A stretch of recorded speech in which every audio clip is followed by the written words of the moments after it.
ছোট্ট গ্রামে রাফি নামে এক কিশোর থাকত। সে ছিল দুর্ব্যবহারকারী, অহংকারী ও দুষ্টামি করার জন্য কুখ্যাত।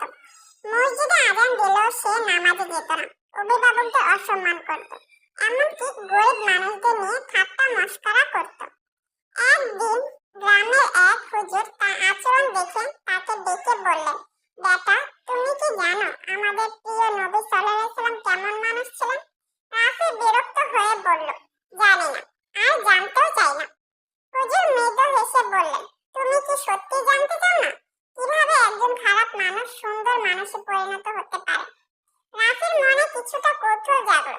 সে বলল, আচ্ছা, বলুন তো শুনি।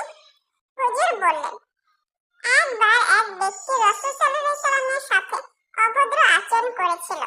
সাহাবীরা তাকে শাস্তি দিতে চাইলেও নবীজি সাল্লাল্লাহু আলাইহি ওয়াসাল্লাম ধৈর্য করে বিনয়ের সঙ্গে তার সঙ্গে কথা বলেছিলেন। পরে সেই ব্যক্তি লজ্জিত হয়ে ইসলামের পথে ফিরে আসে। সত্যিকারের সৌন্দর্য থাকে মানুষের চরিত্রে, বিনয়, ধৈর্য এবং ভালো ব্যবহার। রাফি অবাক হয়ে বলল, তাহলে কি আমি বদলাতে পারবো? হুজুর বললেন, অবশ্যই।